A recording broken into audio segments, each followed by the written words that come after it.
N'hésitez pas à liker la vidéo si elle vous plaît et si vous êtes nouveau sur la chaîne, n'oubliez pas de vous abonner et d'activer la notification pour ne rater aucune de nos prochaines vidéos. On commence. C'est Dieu qui a choisi le Mais c'est dans la Bible, Genèse chapitre 16. Dans la Bible en plus. C'est dans la Bible, Genèse chapitre 16, à partir du verset 10. Docteur. Est-ce que Dieu peut-il choisir un Pendant nom, ce temps, les hommes de Dieu fouillaient la Bible là parce que le docteur nous fait peur. un nom théophore pour un enfant bâtard? Et quand vous dites d'Agar qu'elle était une concubine d'Abraham, parce que même dernièrement On la rabaisse à ce point. j'ai entendu notre frère Mbota débattre avec un pasteur de l'église primitive, mais qui n'a pas été aussi à la hauteur par rapport aux questions, à la question liée à la polygamie. Il a dit, bon voilà, Abraham n'a eu qu'une seule femme, Jacob n'a eu qu'une seule femme, Rachel, toutes les autres n'étaient pas ses femmes. Mais quand vous dites ça, vous oubliez que Jésus est sorti de la descendance de Léa, pas de Rachel.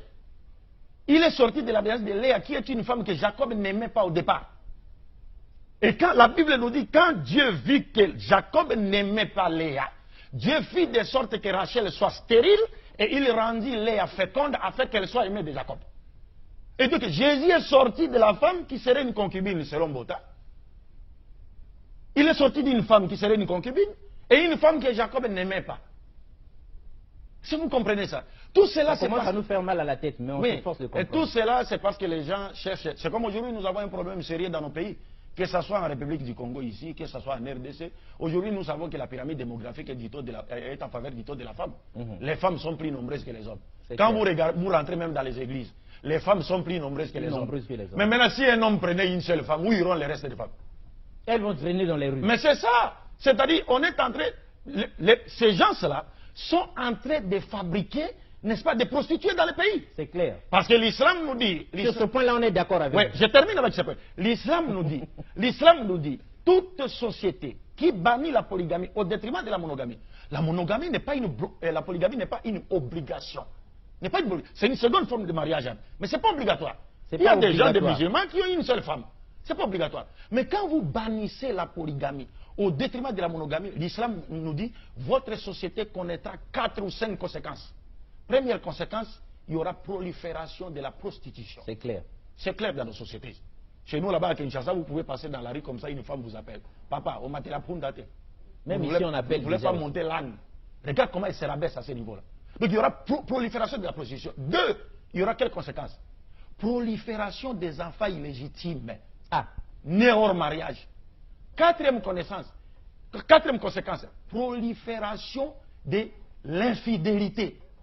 Parce qu'un homme qui voudrait épouser une seconde femme, vous le privez de ces droits-là, mais il va sortir. Il va sortir. Et s'il sort, même la femme qui est restée à la maison, la femme dira, ah, mais lui il sort, il va ailleurs. Il pense que, moi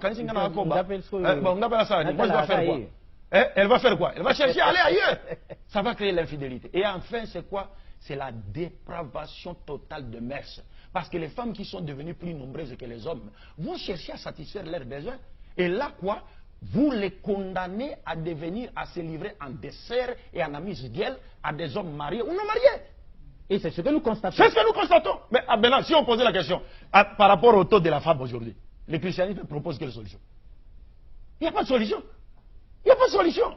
Homme de Dieu, on vous respecte, hein? Vous êtes archibishop, pourquoi on ne refuse pas? Mais regardez dans votre propre église. Il y a combien de femmes et combien d'hommes? Ce que tu as la ndengini, basi wana misusu. Ce que tu as moko. Les restes, ils vont faire. Donc tout ça, c'était déjà vu et planifié. Le prophète avait tiré la sonnette d'alarme. Comme pour dire, si une société bannit la polygamie, qui n'est pas obligatoire, mais si vous bannissez complètement, alors attendez-vous à ces 4 conséquences-là. Et nous vivons ça. Et nous vivons ça. Et nous savons que Jésus est Mais depuis ce temps-là, pourquoi vous ne nous aviez pas dit? Non, on a toujours parlé de cela. Et nous disons que Jésus lui-même... Mais les hommes de Dieu doivent changer. Nous, on peut avoir 3, 4, 5 sœurs en plus. Ça fait quoi? Oui. Monsieur Bongo, Jésus-Christ lui-même, que la paix de Dieu soit sur lui, est sorti de la descendance d'un homme polygame.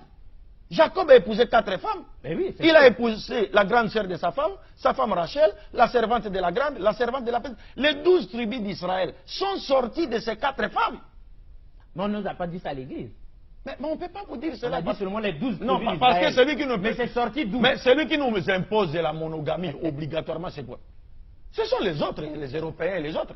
Parce qu'aujourd'hui en Europe, si vous prenez une seconde femme, on va vous arrêter. Évidemment. Mais si vous prenez des hommes comme vous, qui portent des barbes comme vous, vous vivez avec elle dans l'homosexualité. On vous applaudit. Ah là, on vous acclame. Mais quand vous prenez une femme naturelle, non, c'est fini, monsieur. Ah, non, vous devez quitter. Est-ce que vous comprenez? C'est cela le problème. Donc nous disons dépravation des mœurs. Dépravation totale des mœurs. Au niveau mondial. Au niveau mondial, dépravation totale des mœurs. Oui, mais pour revenir sur nous. Pour revenir sur le sujet. Pourquoi on ne laisse pas les gens sur leur faim? On est